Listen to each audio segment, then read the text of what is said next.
Today, we want to focus on prompt engineering. Look, on KDP or working online generally, if you understand how prompting work, you've cracked the code. Somebody's mic is still on. Please put it off.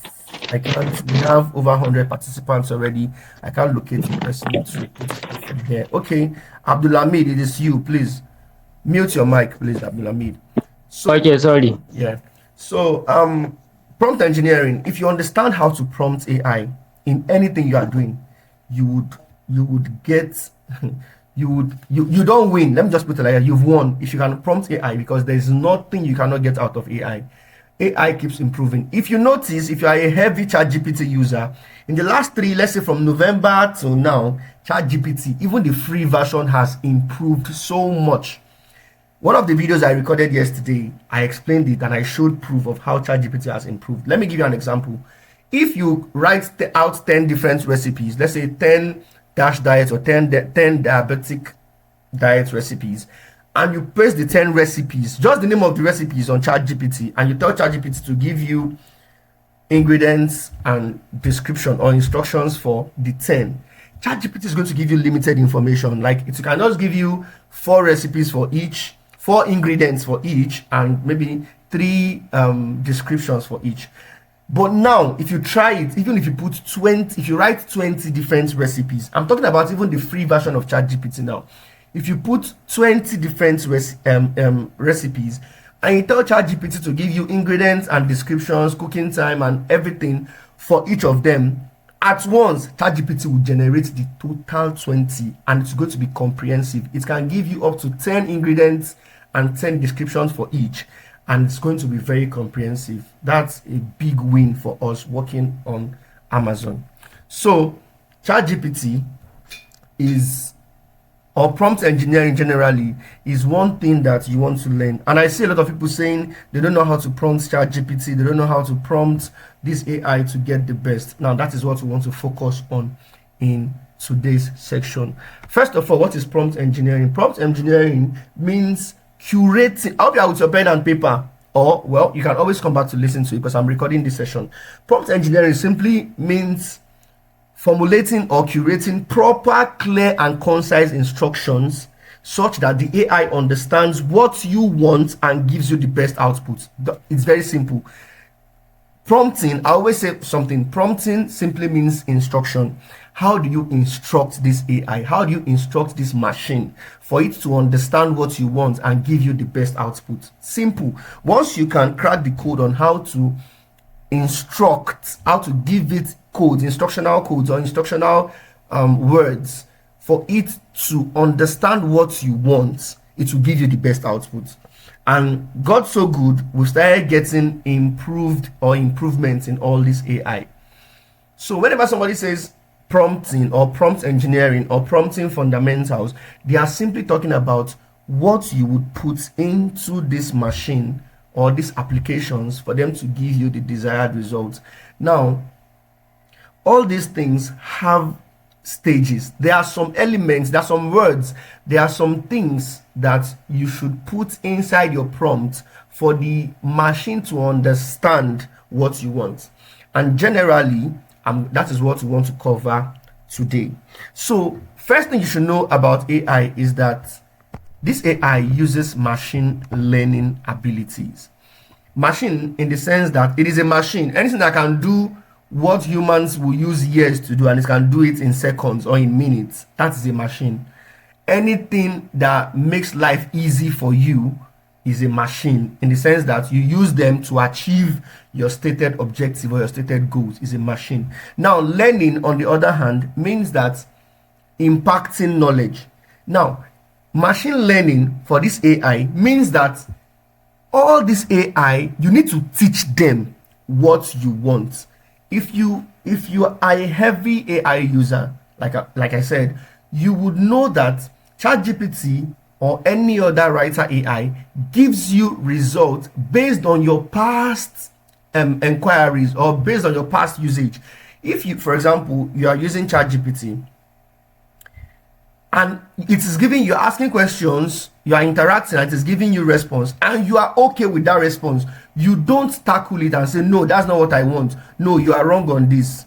It will keep giving you results based on the way you are accepting it, and it is learning how to satisfy you. At the same time, you can decide to teach ChatGPT specific task, what you want. I'm using ChatGPT because I'm a heavy ChatGPT user. When I say ChatGPT, you can replace that with any other AI you are using. Some people use Cloud, some people use Perplexity AI, some people use Bard AI, some people use Grok. You can use anyone, but I use ChatGPT. I don't want to. I've tried other ones. None of them gives me the kind of output ChatGPT gives me. And maybe it's because I know how to manipulate my way through the prompts. So I feel like if you don't like ChatGPT, maybe it's because you don't know how to prompt it properly. And that is what we're going to cover today. I can bet that if after today, when we finish this, you would like ChatGPT more than other AI. I don't know. I'm just saying that is what happened to me. When I discovered, or when I cracked the code on how to prompt this AI properly, I started liking ChatGPT more because I get exactly what I want from ChatGPT. When I'm talking about ChatGPT, I'm talking about the free version. I'm not even talking about the paid version. I have the paid version, but I don't even log into the paid. I just use the free straight up, and I get what I want. So understand that machine learning is a vital aspect of prompting, and if you understand this, you will know that it is your duty as the user to teach this AI what you want it to give you as an output, how you want it to curate your output for you. And you also need to understand that you need to use action verbs when commanding this AI. You see, I use the word command. This AI is like your houseboy. You command. Let me not use the word houseboy. I don't know the right, or your messenger. Let me use messenger. You command the AI to do something. You don't beg. You don't beg AI. You command it. You can appraise. You can compliment, in the sense that if it gives you a desired output, you can say, yes, this is great. Now, when you say this is great, the AI is structured to believe that you are satisfied with its output. So it's going to structure subsequent outputs using that same model, the one that satisfied you. It is going to, anytime you ask more questions, you request for more outputs, it is going to, because you have said you are satisfied with this particular one, fully satisfied, by saying great job or awesome or fantastic. Normally, even as I'm talking to you now, if I give you a task and you do it and I say, wow, this is fantastic, that shows a high level of satisfaction. Now, the way this AI is programmed is that if you tell it that this is a fantastic result, it now understands that you are satisfied with this result, and your subsequent or your future results would be channeled using this same method, and this is machine learning. Now, if you want to start prompting ChatGPT or any other AI, you first need to teach the AI what you want. And this takes us to the structure of prompting, the structure of how a prompt to look. Number one thing that your prompt should have is a clear goal. Your prompt needs to be clear. You don't have to go vague. You don't have to say something like, give me 5 diabetic recipes. If you say something like, give me 5 diabetic recipes, that is vague. You need to go a step further by telling it who the diabetic recipe is for. Diabetic recipes vary for children, for women, for men, for old people. So you need to be specific. Give me 5 diabetic recipes for this particular set of people or this category of people. You need to, that is machine learning. You need to, this app does not know, this ChatGPT does not know who you are trying to get this information for or what you want to use it for. It is now your duty to explain to it what you want to use the information for and who you are gathering that information for, or who you are sourcing that information for. So if you say, give me 5 diabetic recipes, or give me 5 ways to survive in inflation, or in an inflate, or give me 5 ways to survive in 2025, considering the current inflation rate. If you say something like that, you also need to tell this ChatGPT why you're asking that question. Is it because you want to start saving, or is it because you want to start living a frugal life, or is it because you want to learn how you can start allocating your current earnings? Let's say you are earning 200,000 naira monthly. You can tell ChatGPT who you are, what you do, the job you do, the inflation rate, and ask ChatGPT to teach you how to channel that money such that you are going to save some parts and you are going to have some parts to spend. ChatGPT will give you perfectly, as long as you give it all the information needed. But if you just go to ChatGPT and you say, give me 5 saving tips, it will give you random saving tips that anybody anywhere in the world can use. But that would not particularly solve your problem. To solve your own problem, you need to teach ChatGPT about your own problem. My name is this. I am this. I work with this. I stay in Nigeria and I do this. My current salary is 200,000 naira and I have a family of 4 and I want to use this 200,000 naira to feed this family and also have some for savings. Teach me how to, or tell me how to channel or spend this money. ChatGPT will give you, because you have given it information about yourself. It is going to give you output about yourself.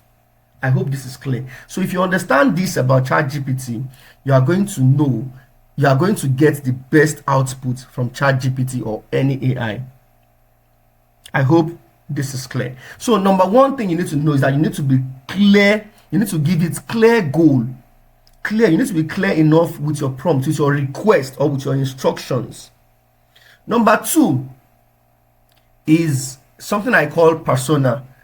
Now, I'm using the word persona because if you want to get the best out of ChatGPT, you need to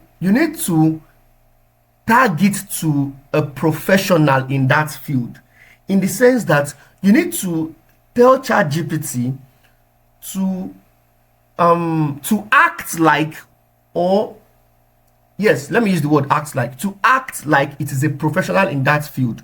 For example, with the saving example I just gave now, you will now tell ChatGPT to act like a financial advisor or a professional financial analyst, something like that. Then for it to give you the best output, it will now not just give you results based on random elements. It will give you results the way a professional in that field will give you.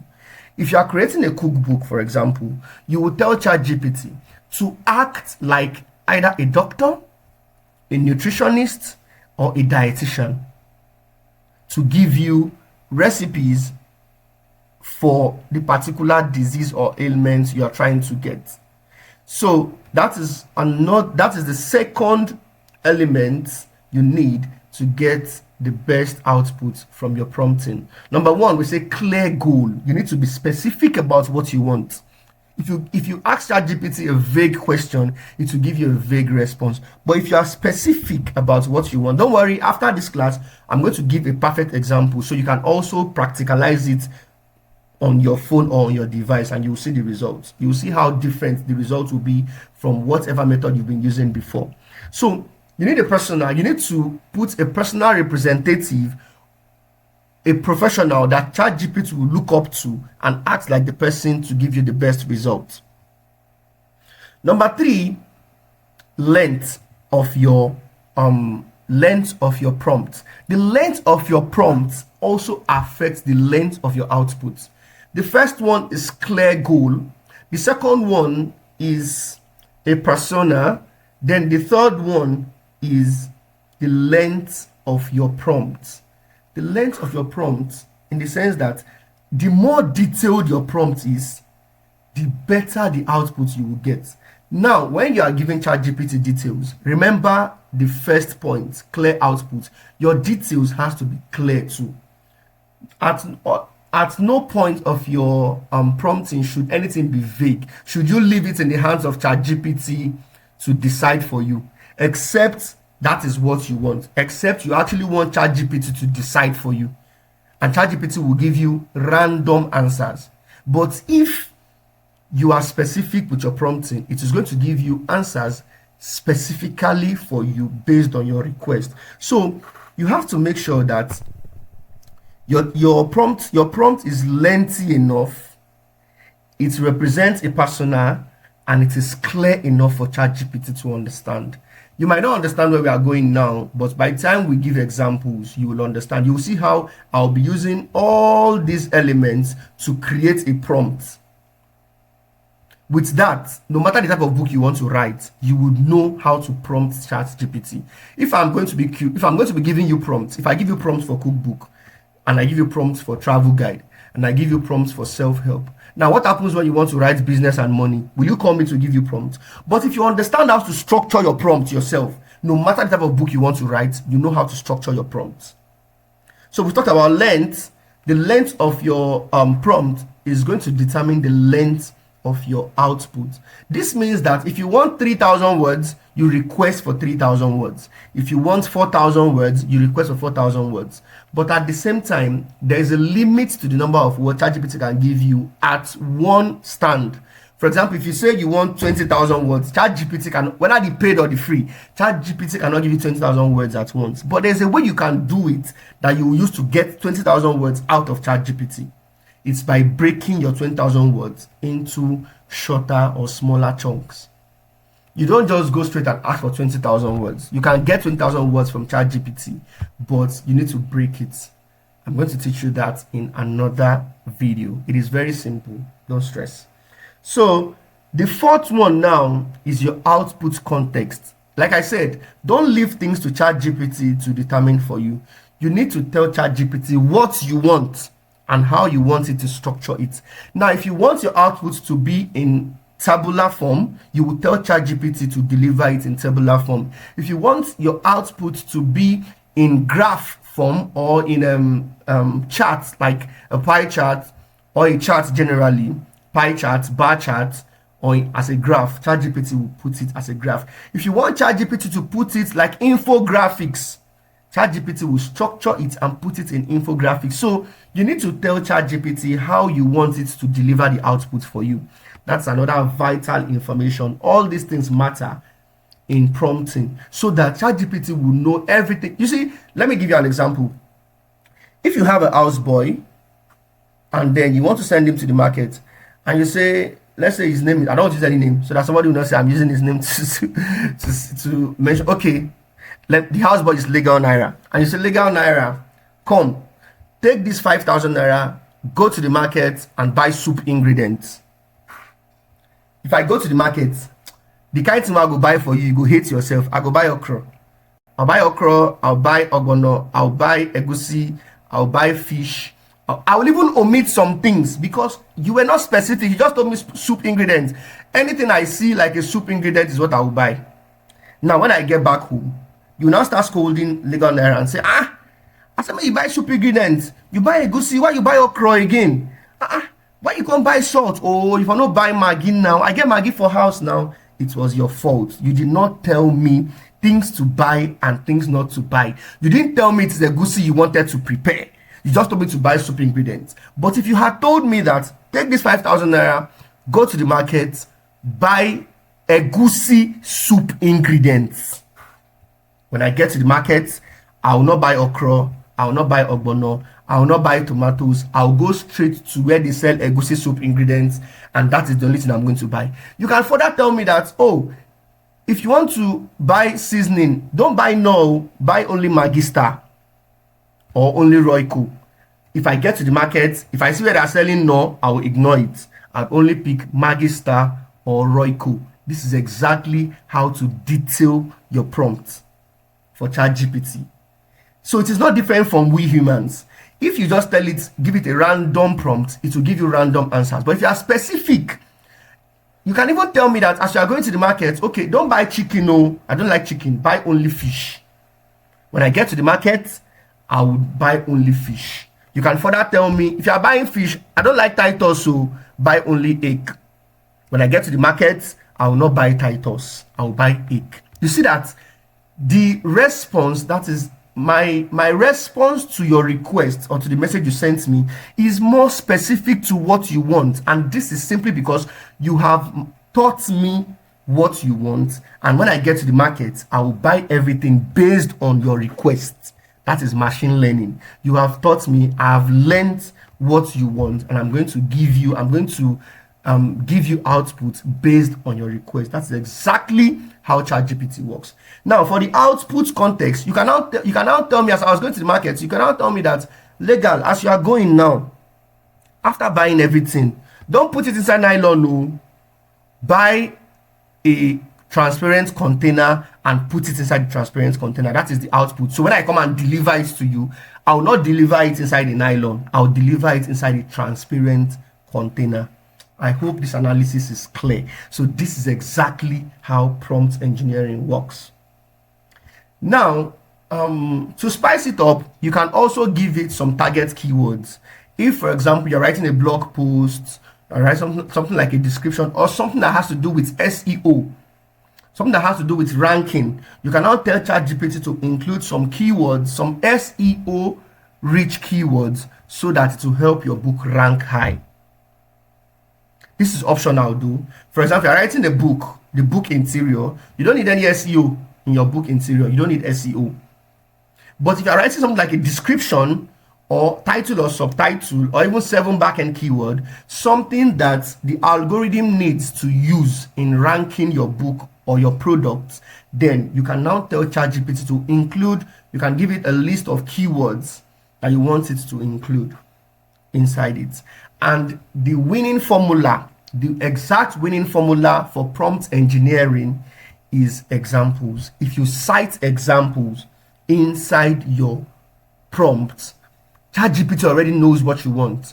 Let me give you an example using the same legal Naira messenger example I gave.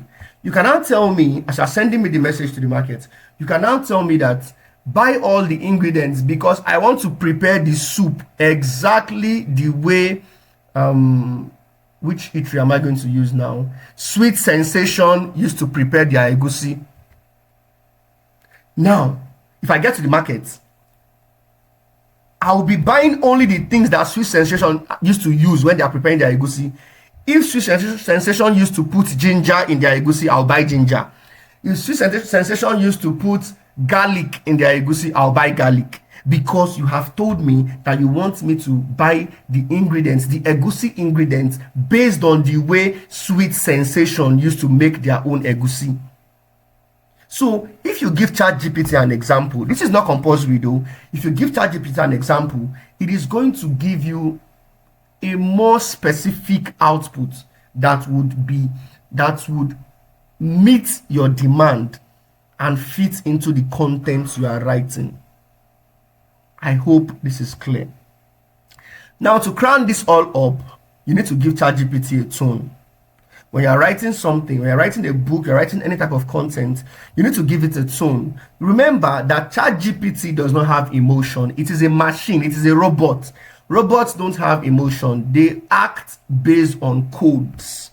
They act based on written algorithms. So it is garbage in, garbage out. It does not have emotion to feel like, oh, this person is not happy today. Let me give you prompts let me give you outputs that will satisfy you. Or this person is sad today. ChatGPT does not have all those kind of emotion. The only way you can bring out the emotion from ChatGPT is to give it a tone to use in giving you your output. For example, if you want your content, if you want your output humanized, let's say you're writing something and you want it to feel like it's a human that wrote it and not a machine, you have to tell it to humanize this content. Let it know that it needs to write it like it's a human being that wrote it. It needs to write it the way humans used to write their content. If you want it to give you an output, for example, if I'm writing prompts for my YouTube channel, my faceless YouTube, depending on the niche, I have a faceless YouTube, I have a true crime faceless YouTube. I'll tell ChatGPT to write the script in such a way that whoever is listening or watching this video will stay glued to their screen and can even make them cry. Do you get? It should be so emotional while watching these videos because you want the person to even cry while watching it. Fine, the person might not cry while watching it, but the script will be structured in a way that it will have a lot of emotions. Whoever is the main character, the suffering character in the script, is going to everything will be happening to the person in a way that you that is watching the video, you will pity the person, like, why is this happening to this person? Why is this person suffering? Okay, let me give you an example. One of my videos, one of my faceless YouTube videos, is about it's not about the true crime. I don't want to give too much expo, but let me just give you what it entails. I saw a video on TikTok about somebody who is he works on a ship, and then they were transporting barrels of oil from one country to another, and then there was a heavy wave on the ocean. Then the ship capsized. Everybody inside the ship died. The ship capsized and sank into 100,000 feet below the ground. Inside the water. Is it 100,000 feet? Yes, or 10,000 feet. I can't remember. Then this ship sank and went straight down to the end, to where sand is, inside an ocean. Now, this person was narrating the story. It happened to him. There is one place inside the ship that water, the way it is like a glass, water cannot penetrate. That is where this person ran into. He was the only survivor. He was the only person that was able to run into that place. Every other person, from the captain to the divers, they all died because it caught them all away. This person was there. He was seeing sharks. Like, after the ship capsized, he was under the water. He was seeing sharks. He was seeing different types of... He was even saying in the video that whatever we think we have learned about aquatic animals, we have not even touched the surface, because there are some aquatic animals he saw that he does not even believe exists. He was seeing them from the glass, and God so kind for him. Inside that glass, there is sardine and there is bread, and that's what he was eating. He would sleep there, wake up there. He was feeling cold, and this glass have a lifespan when it is going to break if it stays inside water for that number of days. So this is somebody underwater, knowing that here that he is going to die any moment from now, because he's seen others die. He was seeing fish and other creatures eating the dead body of the people that they were on the boat together with. Now, when I was watching that thing, man, I felt so... I've never watched any video that I feel so emotional, because I was putting myself in his shoes. And I was thinking, God, how did this person... Now, who helped him? Some South African, what they call them? Is it divers? Or there's a name they call them, rescue team. When they heard that a ship has capsized and all, they would always go there to look for dead bodies, because they know or they believe that nobody would survive. Now, they went into the water, straight down. And how did we see short clip of what happened? These divers have a camera on them, just the way police used to have cameras. They call it police body cam in the US. That is how they also have body cam inside their body. So as they are swimming into the water, the camera will be videoing everything, recording everything that is happening. So this is how they saw this person. This person, he was using the sardine, the tin of sardine. He was using it to hit the glass, so that the person... It was dark. So these people, when they go under the water, they have lights on their head, and they have camera on their body that records everything that's been happening. So that is how this light was just flashing on this guy inside the glass, and he was hitting the glass. That was how they found out, okay, there's something here. Then they went and they saw that it is somebody. Now, when I was watching the video, you can search for it on TikTok. Search for something like capsized ship or capsized ship survivor. If you search something like that, you will see it. TikTok should give you something like that. So the guy was now, the person that went to rescue was now looking at this person. I was now asking him a question. What is your name? He told him his name. He told him that yes, he is the only survivor. He has been seeing things at all, and he has been there for 72 hours. And then what this guy did is that I think he went back up to bring oxygen for this guy, because once they open that glass, water will pump into that place and this guy will just die. So the first thing he did was that he made sure that he looked for a way to push oxygen into that glass. I think opened the door and poured through the oxygen to him, and then he quickly wore this oxygen, and that was how he survived. This guy has lost strength. He has lost everything. So that's how we dragged him up. This is a live representation of what happened. Now, I only told you guys this story just to imagine I now write my prompts and I tell ChatGPT to give me a prompt using this kind of emotion, something that when you are watching it, you feel. I was lost watching that video because I was already putting myself inside that water, under that water, thinking that it is me this thing is happening to. At some point, the person that was narrating the story, at some point, he said, close your eyes and imagine that this happened, this happened, this happened. And I did it. I didn't even know when I closed my eyes and I started imagining it. This is how well the tone of your prompt can do to your content. So, having said all this, if your prompt have all these elements, I tell you, you are going to get the best output. Now, let me give some key takeaways. Number one thing you should know is that you don't need to compliment. Do I use the word compliment? Or give ChatGPT any courtesy, like saying, please give me. You don't need to tell ChatGPT please. It does not have emotions. While it understands what please means, it has nothing to do with your output. Whether you say please or you don't say please, if all other elements in your prompt is correct, you will get the correct output. You will get your desired output, whether you say please or not.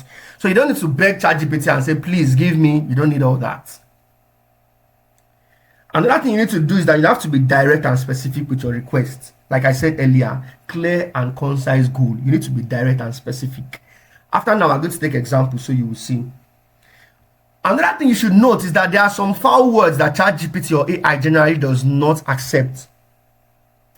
For example, if I'm doing my YouTube prompt and it involves blood, something that has to do with killing, AI would most likely not give you a response. They will tell you that it is against their ethics to give you outputs based on things that has to do with killing, blood. Or for example, if you say something like, write a script about somebody that killed himself or hung himself, or okay, I was doing one true crime documentary, and at some point I needed to show a picture of where somebody was killing somebody inside the true crime, and then blood splashed on the wall. That is how the script came, that after he shot him, there was splashes of blood on the wall and this, that. And then I needed a picture representation for that. Then I told ChatGPT, I highlighted that part, and I told ChatGPT to give me text to image prompts for that. ChatGPT did not give me.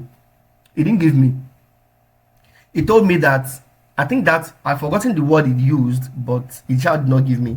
I now went to the text to image website. I used I think Bing AI, and I formed the prompts myself, like picture of a, let's say picture of a room with I've forgotten how I put it, but something like picture of a room that has a murder scene in a room with splashes of blood on the wall. It did not give me. I was saying that you need to mind the language you use if you want to get the best output, because if you use a language in your prompt that is against ChatGPT ethics, ChatGPT will not give you a desired response. So like we said earlier, give samples, and it's not like it's compulsory, but it would help your prompt be rich. And whenever your prompt is rich, you will get the best output from that prompt. I hope this is clear. So now let's take, using this prompt structure, let's take one example. Let's take an example like you want to write, okay, we're going to do two. Let's take one for cookbook and one for, let's say, travel guide, because that is the majority of the niche that we are doing. Now, let's say you want to write a cookbook now. I'm getting my pen and paper. You want to write a cookbook now. The first thing you need to do, you want to write recipes for a cookbook. The first thing you need to do is to tell ChatGPT who you are. Number one, I and what you want to do. I'm trying to write recipes for diabetic patients. Or you can say I'm an author trying to write, or I'm a cookbook author trying to write recipes for diabetic patients. That is the first line. You want to get recipes for your cookbook. You say I'm a cookbook author trying to write diabetic recipes for diabetic patients. These recipes now, the purpose. That's number 2. That's line 1 now, is that you've told ChatGPT who you are and what you want to do. The second line will now say the purpose of this recipe. These recipes will help diabetic patients reverse their diabetes or reduce their sugar level. That is purpose. Number 1, you have said who you are and what you want. Number 2, you have said the purpose. Why do you need this information? What do you want to use it for? You are telling it now that these recipes would be used by diabetic patients, or will be consumed by diabetic patients to reverse their diabetes or lower their blood sugar or regulate their blood sugar level. The first one, you have given it who you are and what you want to do. The second one, you have said what you want to use that information for. The third one is now the target. So as I said, these recipes will be used to lower the blood sugar for old people, or for children, or for middle-aged men, or middle-aged women, or for seniors. So number 1 is who you are and what you want to do. Number 2 is the purpose of what you want to use that information for. Then number 3, the target audience for that material or that output you want to get. This is machine learning. You have taught ChatGPT now. Number 1, you have taught ChatGPT who you are, what you want to do, and what the target audience that you need this information for. Now, the next thing is your requests. You want to tell ChatGPT what it should give you based on this information you just gave. Now, remember the persona. We said act like a dietitian. A dietitian is somebody that can give you the right diet to take as a diabetic patient, or a nutritionist. Nutritionists also can give you this. While there are difference in their job specifications, they can all almost do the same thing. Then, or a doctor. If you are doing a recipe book, these are the 3 personas you can use. You can either choose a dietitian, a nutritionist, or a doctor. Any of them can advise you based on diabetic or based on diet to reverse a certain disease. So you can say act like a professional or an experienced doctor, or act as a professional or experienced nutritionist, or act like a professional or experienced dietitian, and provide or curate. Remember, I said always use an action word, an action verb to request what you want. You can say curate 10 diabetic recipes, or generate 10 diabetic recipes, or give 10 diabetic recipes, or explain. Just use any of these words to tell ChatGPT that now you are requesting for what it should give you. Curate 10 diabetic recipes for seniors to help them reverse or reduce or regulate their blood sugar. After that, the next thing, still under this request too, you now tell it to use the kind of tone you want. Use a friendly tone, or deliver the output in a friendly tone. You see how we are structuring all the elements of a prompt inside this simple prompt. So let me take it from the beginning again. You said, I am a cookbook author looking to write a cookbook for diabetic patients. These recipes would help diabetes sufferers reduce or regulate their blood sugar level to in turn reverse their diabetic condition. Curate 10 diabetic recipes for seniors or for women. You see, this is where you're going to be specific with your target audience. For seniors or for senior women, or for women over 50, or for seniors. If you say seniors over 50, it is going to give you diabetic recipes for both men and women. But if you say for women over 50, it is going to specifically give you for only women.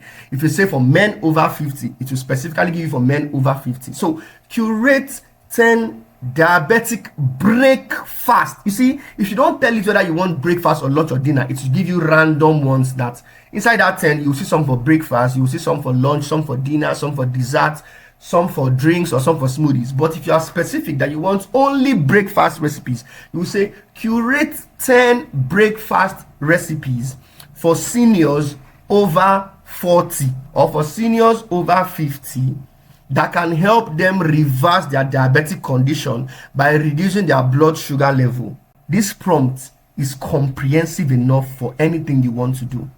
Now, when you type in this prompt like this, you are going to get the best results. If you have examples, you can give examples and say, use these recipes as an example. You can now go and look for examples, maybe on the US as a diabetes website for diabetes sufferers, where they can get diets and daily diets or monthly diet plan. You can now copy any of those recipes and say, use this as a reference.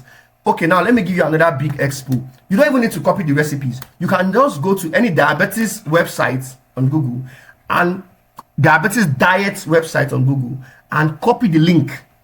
Then you give Chatgpt the link and tell it to use it as a reference. This is you giving it an example.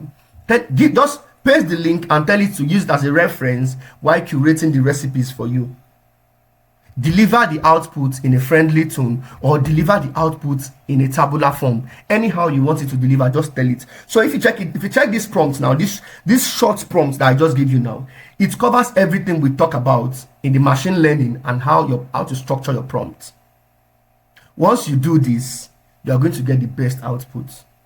Try it and see. Use this method to curate your own prompt and hit enter.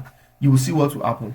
You will see the output you will get. You get the best output because the prompt covers everything a rich prompt should cover. Now let's try another one for travel guide using this same example. So now let's go for travel guide. For travel guide, you say, I'm a travel enthusiast. You see, you are telling it who you are now. I am a travel enthusiast, which means I like traveling. And I want to write a travel guide based on one of the locations I have traveled to or one of the locations I have been to. You see now, the first thing, who you are and what you want to do. That is the first thing. I am a travel enthusiast, or I'm a travel advisor, or just anything that has to do with somebody that loves traveling. I'm a travel enthusiast, or I love traveling, and I want to write a travel guide based on one of the locations I have traveled to, or I want to write a travel guide based on my experience in Amsterdam, in my Amsterdam vacation, or in my Bali vacation, or in my Turkey vacation, or in my Canada vacation. You have told who you are and what you want to do. You now tell the purpose. This travel guide will be used by people who would love to travel to this location on vacation. You see, who is going to use this travel guide? Why do you want this info? Why do you want to write this travel guide? This travel guide is going to be used by people who want to travel to this location and have a lovely experience or an adventurous experience. I hope you understand. So now what we are doing is machine learning. We are teaching this AI what we want to do so that it will give us the best outputs. We've talked about who we are and what we do. We've talked about purpose. Now it is time to request. You now say, act like a travel advisor or a professional travel advisor who have traveled the world. So you see, now you're telling ChatGPT to give you, or you can even say act like a tour guide, or act like, you put the location, act like a Qatar tour guide, or a Dubai tour guide, or an Amsterdam tour guide, or Asian tour guide, or Japan tour guide, or just put the country that you're writing that, or the city that you're writing that travel guide for.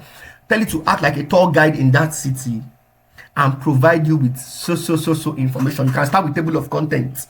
You can say provide me, or curate or generate a comprehensive table of contents for this travel guide. Can you see that?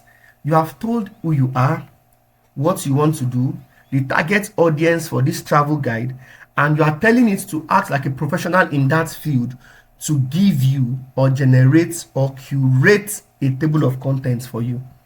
You will see the table of contents will be different from one that you just go and tell it to give me table of contents for Dubai travel guide. It will give you random ones. It will give you a table of contents that anybody anywhere can use. But remember that you have a target audience for this book. So your table of contents has to appeal to this target audience, and that is why we are using a purpose and a target audience for in our prompts. So we said act like a tour guide or a travel advisor for this location, so location, and provide or generate a table of contents. You can now give it the tone you want it to use. Use a friendly tone such that it will appeal to anyone looking to go on vacation to this location. So that is how to structure your prompts.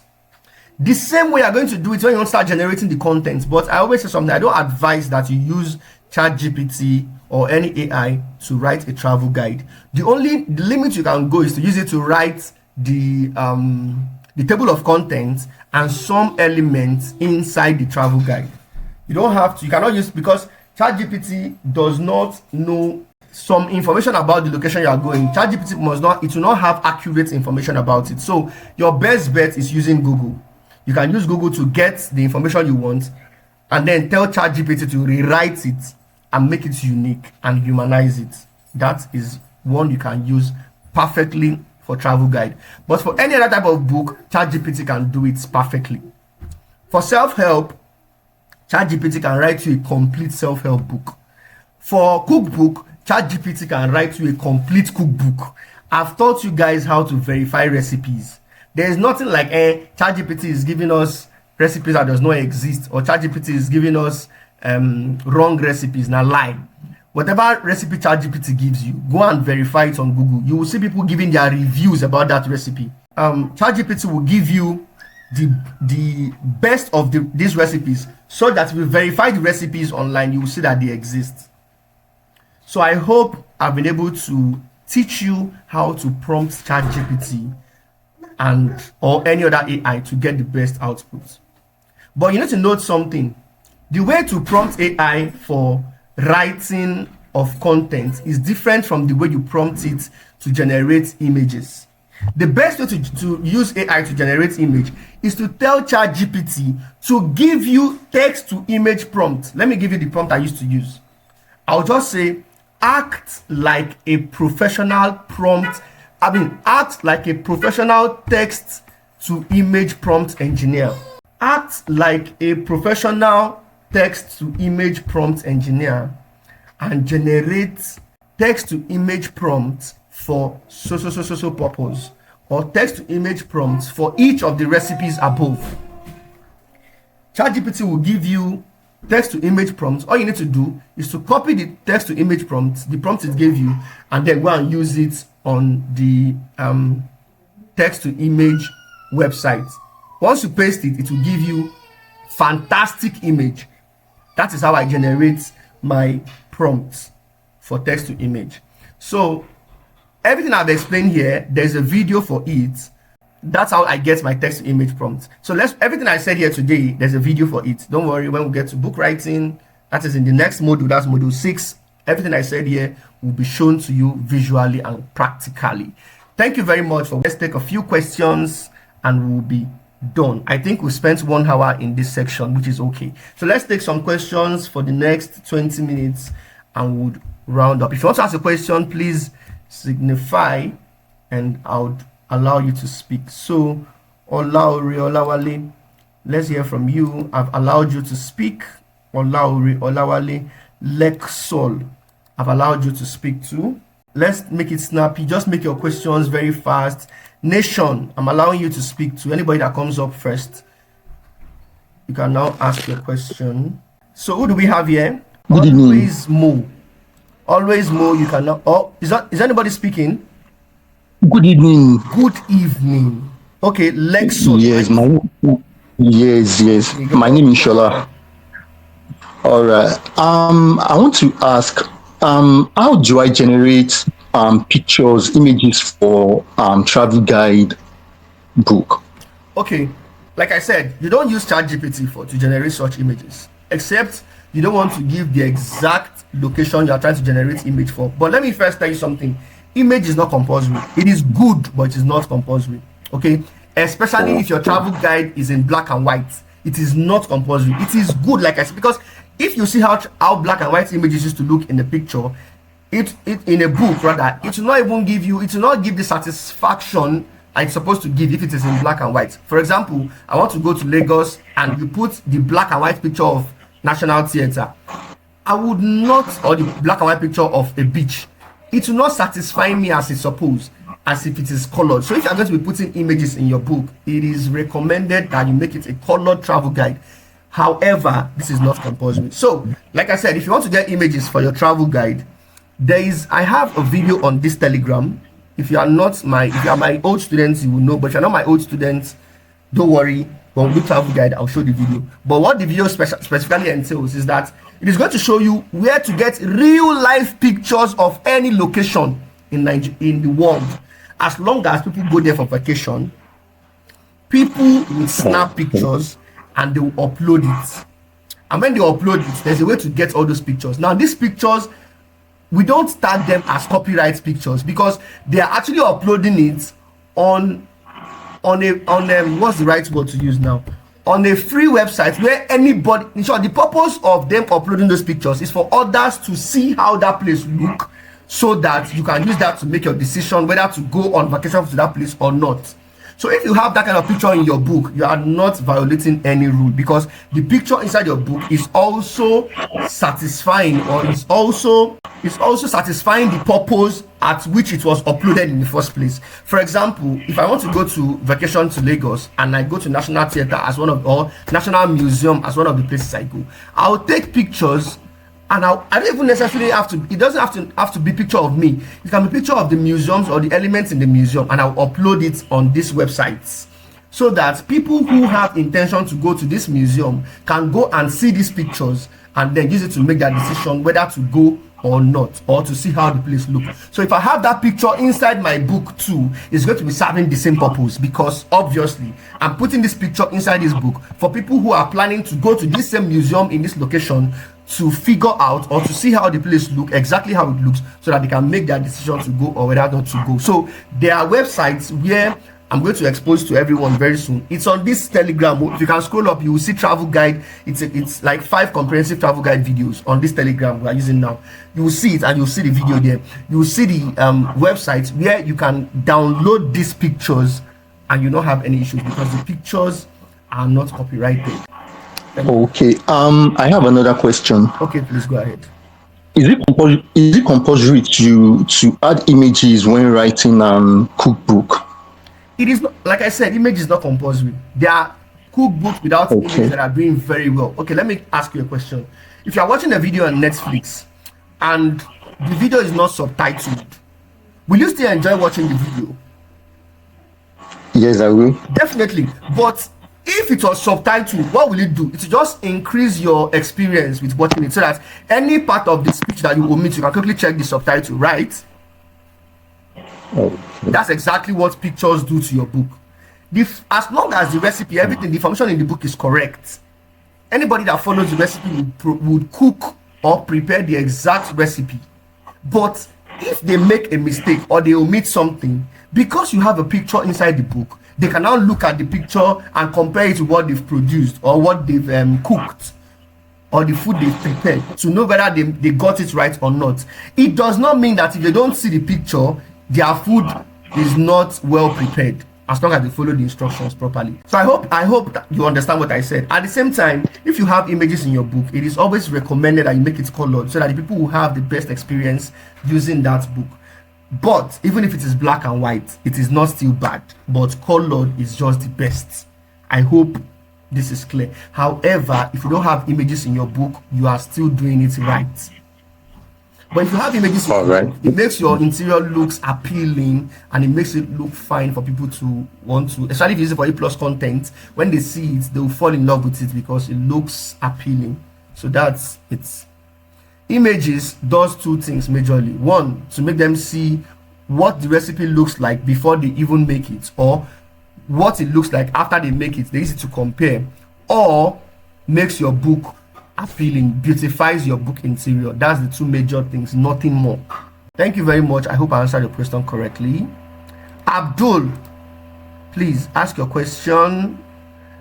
Ballad Reality, ask your question. Whoever comes up first. And we have Alabi Osha, ask your question, please. Always More, you're speaking. Always More, are you there? Okay, is it my turn? Yes, I'm here. Always More, okay, you're welcome. Please quickly ask your question. Can you hear me? Okay. It's more like to tell us, to teach us a bit about what you've talked about. Okay. There's a little hack I found out some reason. No matter the level you are when it comes to prompt engineering, just adding 3 words to your prompt will turn it into a superstar prompt. Yeah. Okay? Yeah. Now, after now, I want to write this. Just you want to prompt, just prompt whatever you want in your own language, in basic English. Just prompt it. You can tell it, okay, I want to do this, I want to do. At the end of your prompt, just put meta prompt this. 3 words. Meta prompt this. Meta what? What AI will now do is now. I didn't get that. Meta what? Sorry. Meta prompt this. Meta prompt this. What's this? THIS. This. THIS. Okay. Meta prompt this. Okay. What it does is that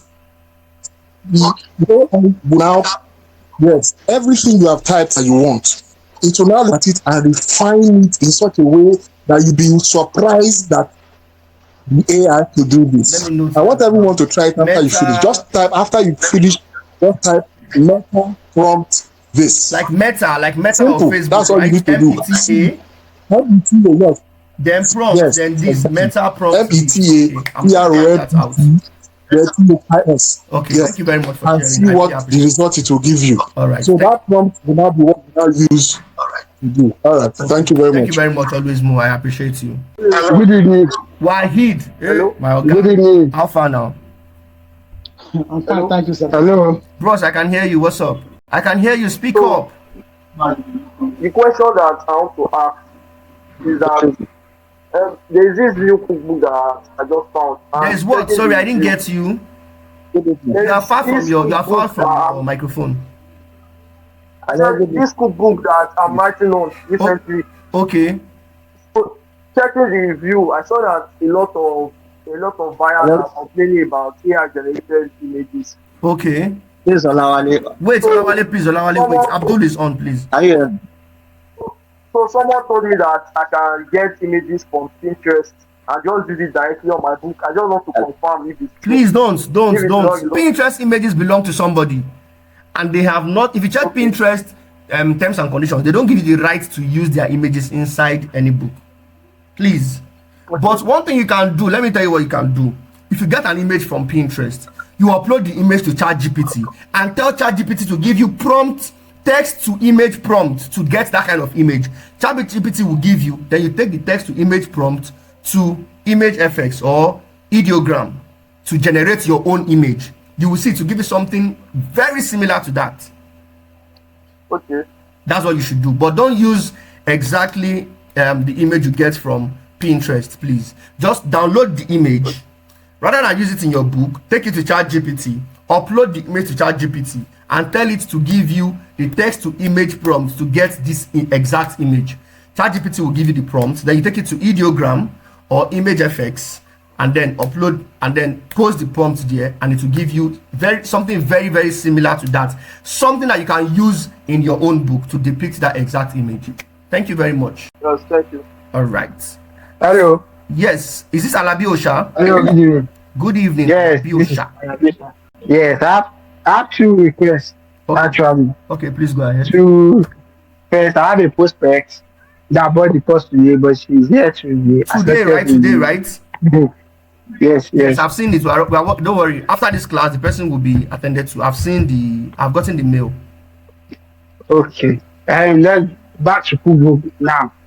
Cookbook. Yeah. I want to make a request on prompting again. It's on prompting. Don't know. I've tried it, but what the result I get is not satisfying, factory enough for me. Okay. It's on book with story. I don't know if you writing a story behind every recipe. Yes. And I think that's the way I saw it from my subscriber on my YouTube? Yes. I have a video like that on my YouTube now. Yeah. Yes, no. So there's a prompt. There's a way I can prompt it. See, let me tell you something. Maybe I will go back. Let me give you now. Don't even stress yourself. Once Chatgpt gives you the prompt, you tell it to create or generate an attractive. You now use your tone. I don't know the tone you want to use. Maybe a friendly tone or a suspense tone. You can now say generate a short 100 or 150 word story for each of these recipes. Just watch the magic. Chatgpt don't make life easy. Okay. For each of the recipe, tell it to generate a short story. You cannot give it a tone, short friendly story, or a short suspense filled story for each of the recipes. You will see the magic now. Go try them. Okay. I will try them. I will check them. Oh yeah, now. Thank you. You're welcome.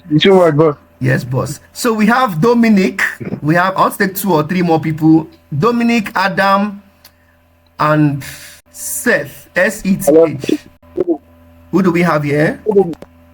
Good evening. I can hear you clearly. Good evening, sir. Olaore. Good evening, sir. Olawale. Is this Olawale, right? Good evening, sir. Good evening. I can hear you. Olawale, right? Yeah.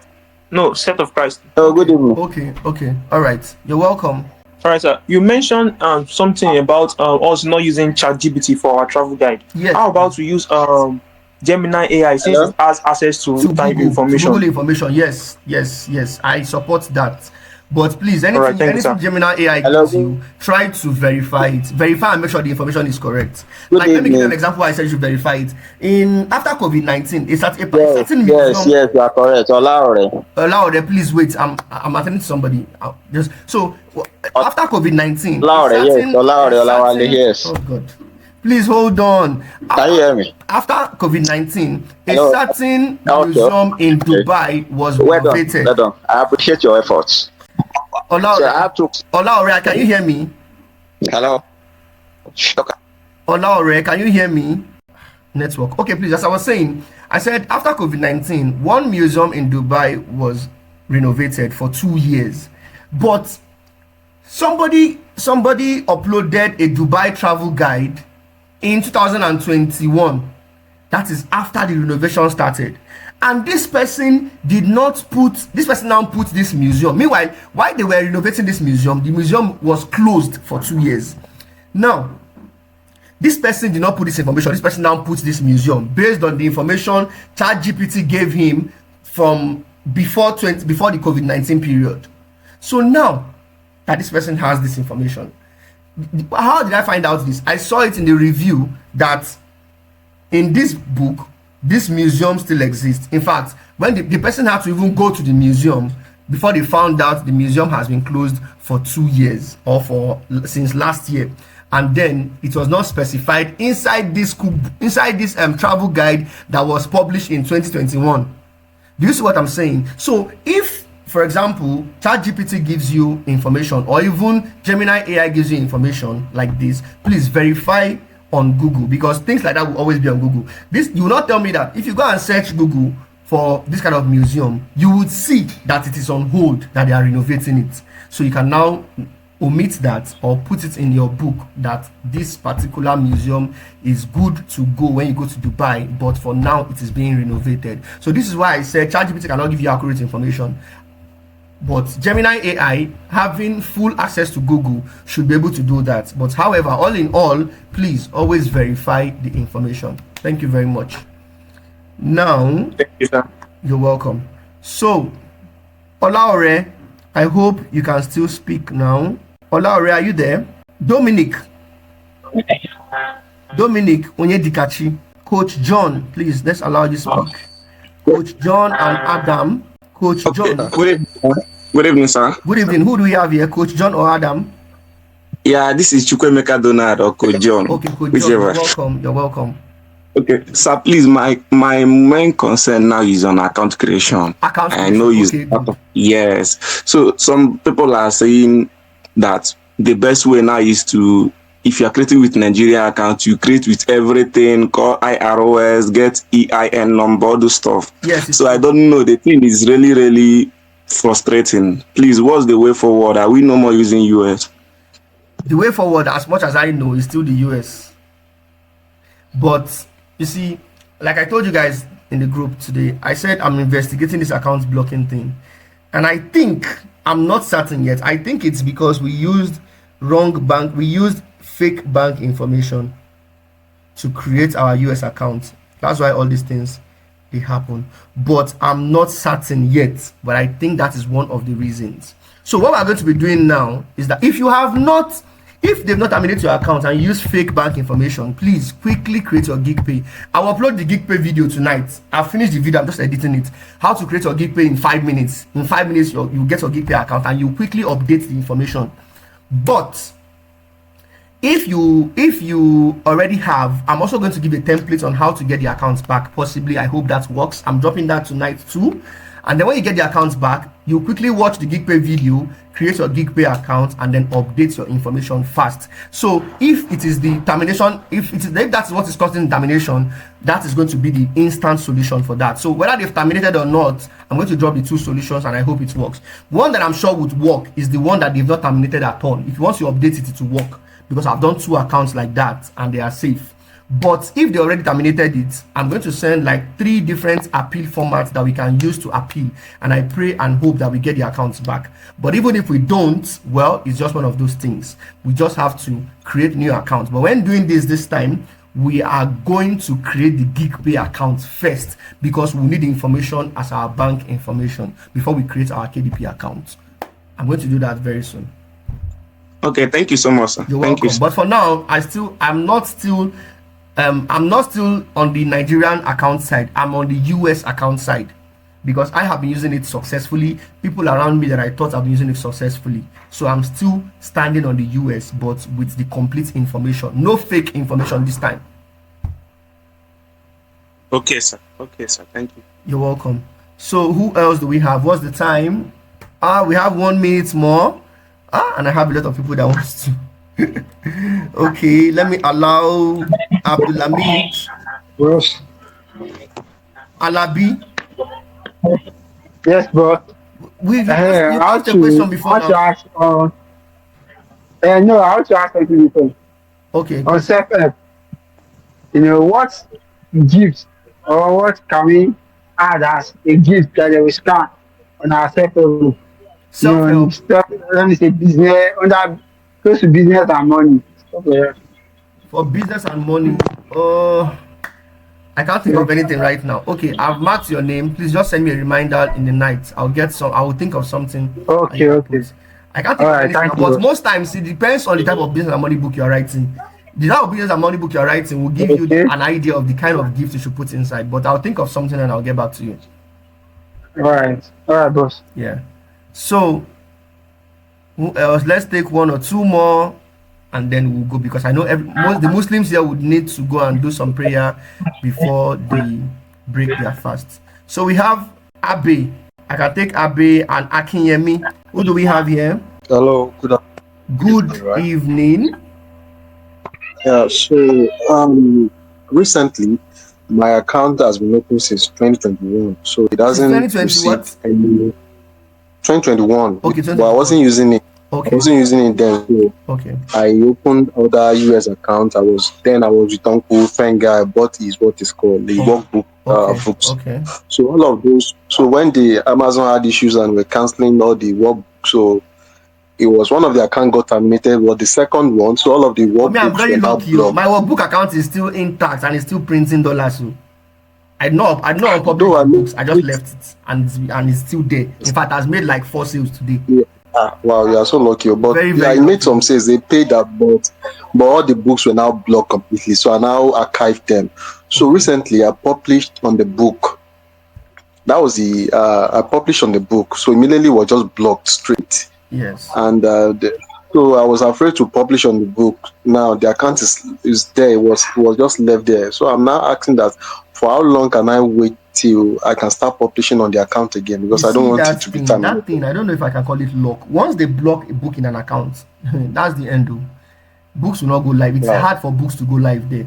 There was a formula I used to use before. After they block it, I'll wait for 1 month and I'll send them a message. I will go back and forth, and they would unblock that book, and I can now start continue uploading. But it does not work again. Once they block a book now, just leave it. Me, I have one account that I have only 4 books and they blocked it. I uploaded 2 other books and it did not go live again. And the reason they block accounts in that, they block book in that account, is because I rushed it too much. So now, what I used to do now is that I left the account and I'm now using it to run ads. Those 4 books that are there, I'm just running ads on them. You cannot put more books. The only thing you can do is that if you have an account like that, just keep it to start running ads with it. That's what I'm doing.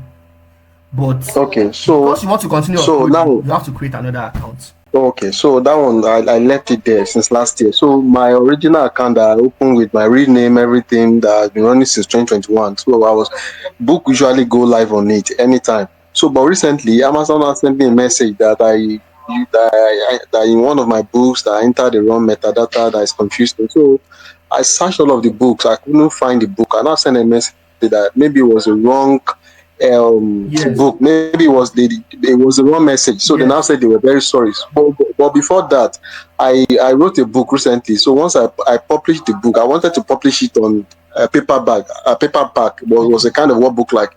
So I now publish it as Kindle. Immediately just block it. Yes, now definitely they'll block it. There's some kind of books you cannot publish as Kindle. If it's like a workbook, you cannot publish it as Kindle. That was a big mistake. That has never had any blog book before, so I'm afraid now because it was that blog that was blocked. What can I do? That mistake, a costly mistake. And I think you should chat them the way you send them a message before. Send them a message and tell them exactly what happened. Admit to your mistake that it was a mistake. You mistakenly uploaded it as a Kindle instead of as a paperback version because it's a workbook.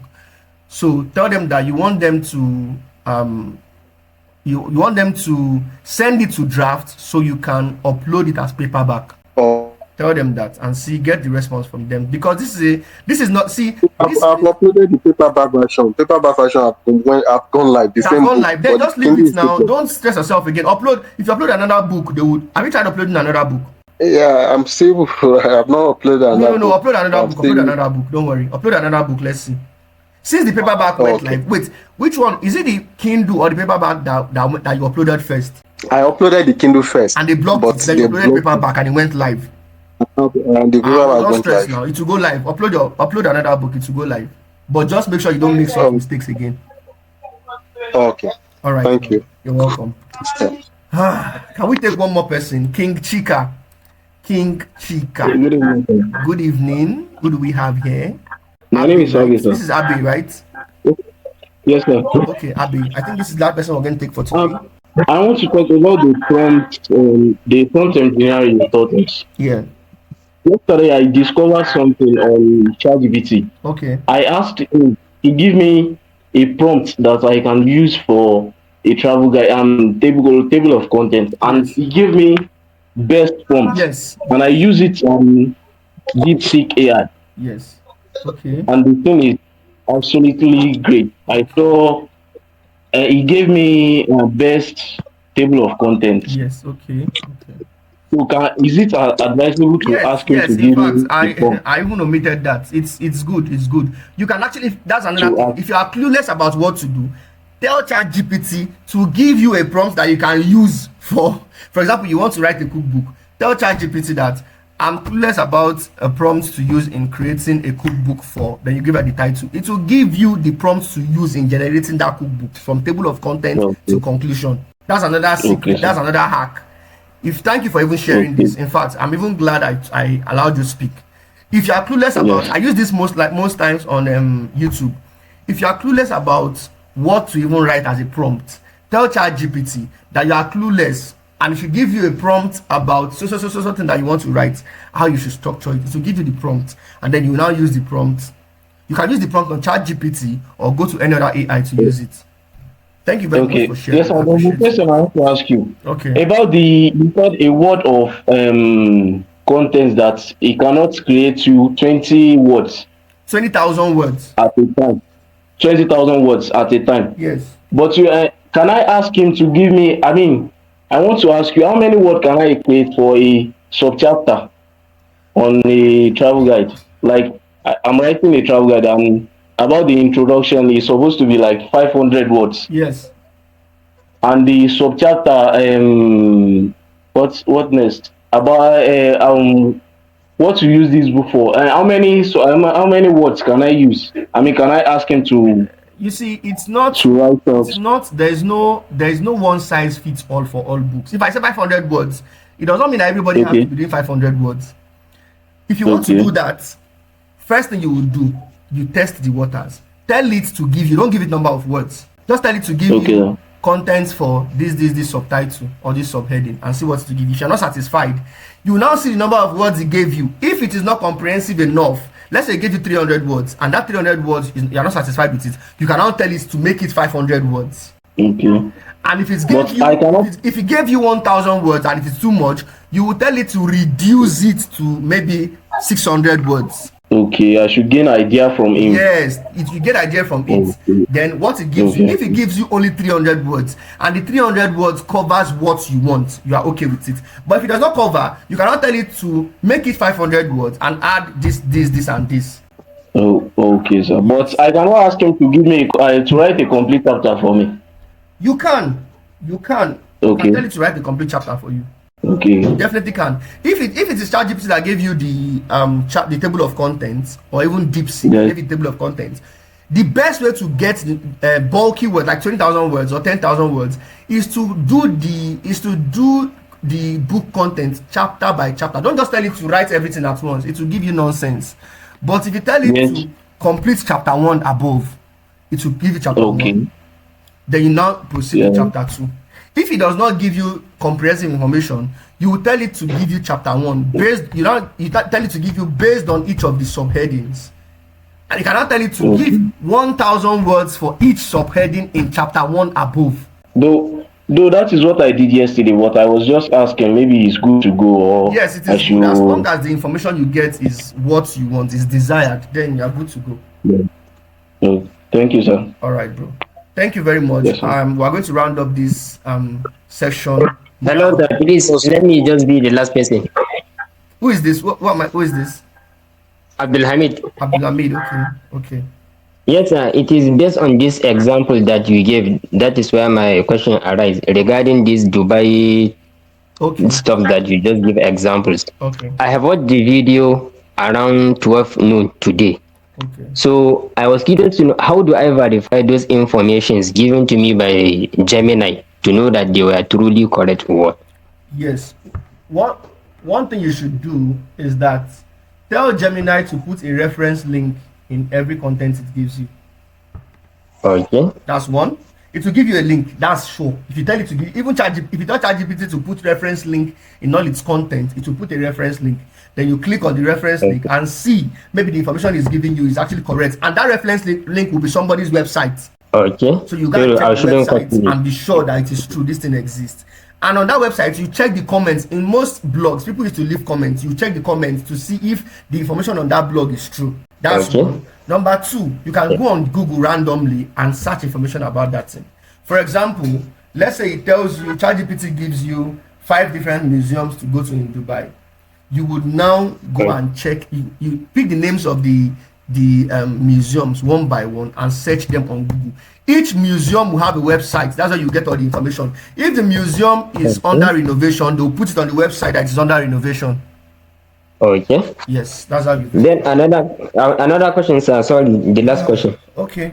Regarding, for example, I'm writing travel guide.